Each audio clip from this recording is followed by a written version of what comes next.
All right. Hello, everybody. Welcome back to another segment of What Would Monica Do? I am already loving doing these segments on the podcast. They're so fun, so snappy, so quick. And I like that the topics are very specific. So you can always jump back when you need a little pick me up or a hit of something, hit of some Monica magic whenever you need it. If you don't know how to leave a question for me, you need to be in the behind the scenes bubble. And there is a link in the behind the scenes bubble to the What Would Monica Do group. And that is where you can leave your voice message. And then I will answer it on the podcast. And you always get a little more detail on the podcast than if you do like a question box on Instagram when I do them. So I love this. It's juicy. It's fun. Let's fucking go. All right. Today we have Kate asking a question about hitting a wall and leadership in the workplace. So I'm just going to listen to it. And by the way, Kate, yours goes for 1 minute and 11 seconds. So vibes. Hi, Monica. Kate here. So for me at the moment, it's just that I feel like I'm achieving a lot, and every time kind of feel like I can kick back and celebrate. It's really like I hit another wall and I hit another wall. So constant challenges coming from a work point of view, from like a project kind of point of view, and from a relationship point of view. So just trying to remind myself to, I guess, celebrate, but how can you kind of just get that energy to keep pushing through?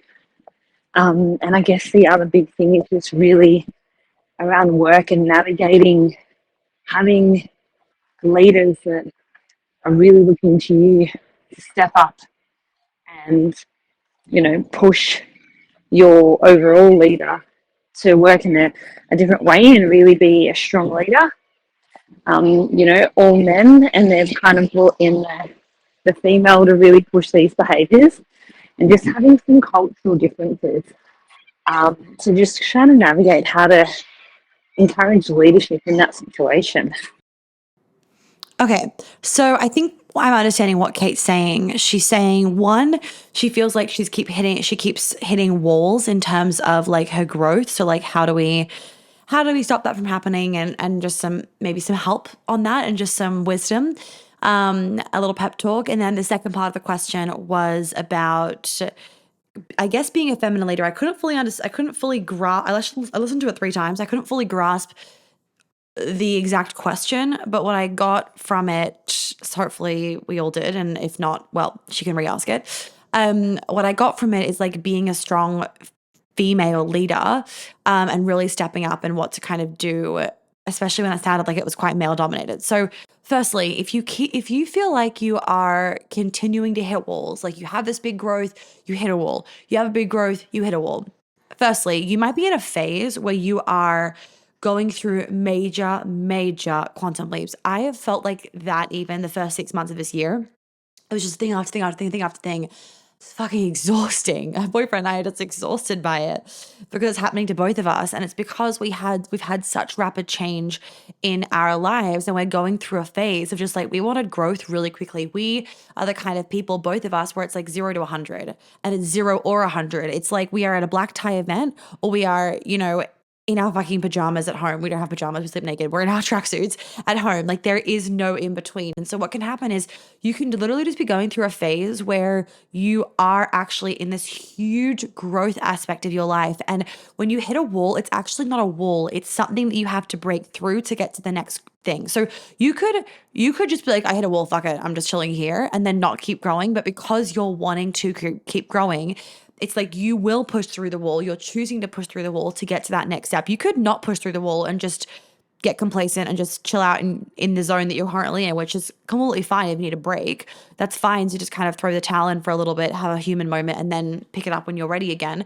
But it sounds like what's happening for you, Kate, is you're hitting these walls, but you want to break through them, and it feels exhausting. Your human self is like, fuck this, I'm over it. But what will then happen is you'll break through so much, so quickly, like huge quantum leaps. And then you will get to a place where things get calm.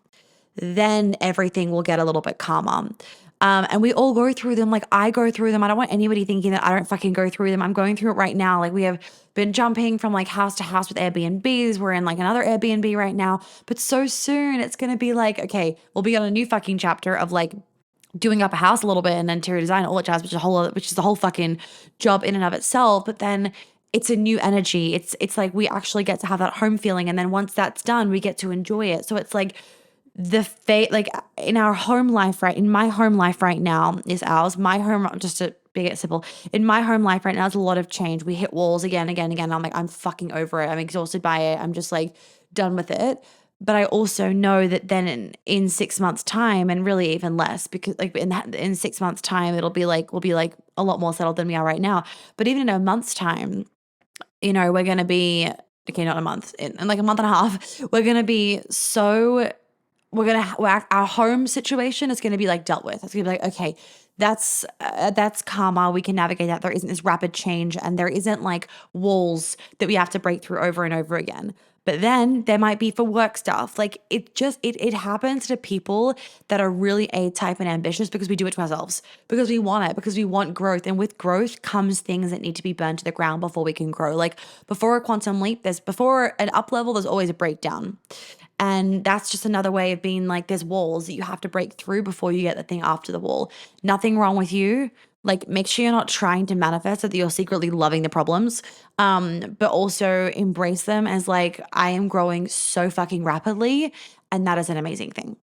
All right. And so for the second part of the question about having leaders that are really looking to you to step up, and you want to be in your feminine and everything, but you obviously, it sounded like you're around a lot of men. Maybe it's a little bit male dominated. How can you kind of do that? So remember, ladies, that a lot of us think we need to be like men, or we look to men's leadership to be an example for our own.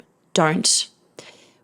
Feminine leadership is the most divine gift that we can give to an organization. We have things that men do not have.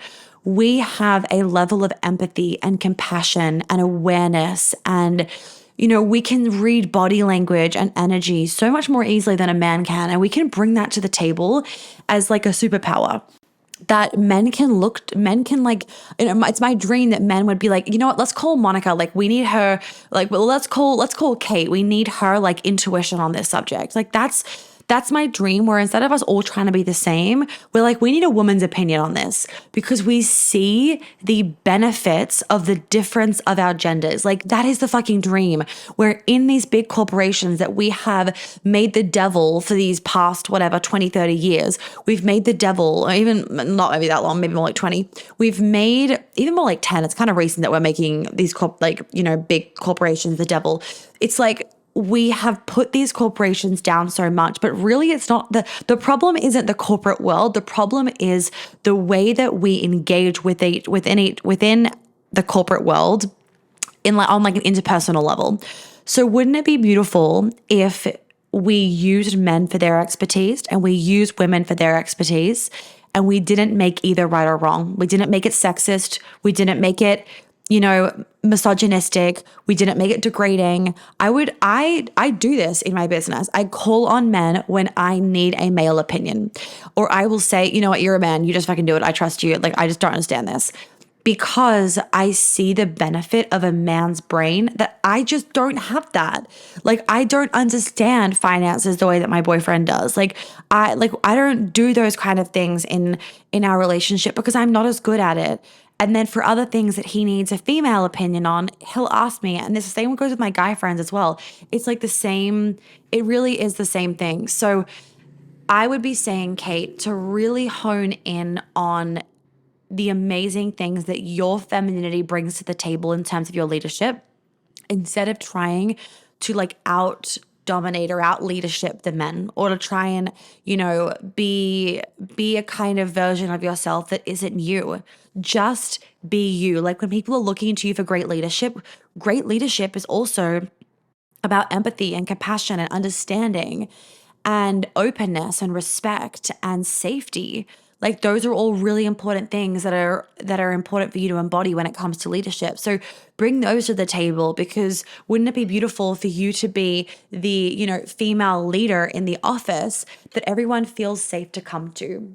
Wouldn't that be a nice feeling, where you actually have provided such a safe space and such a warm one, but also providing great leadership in ways of giving direction, making decisions, delegating? Like, you can have both. It's not one or the other, it's both. And don't lose sight of all the beautiful things that we get to bring to a workplace as a feminine woman in leadership.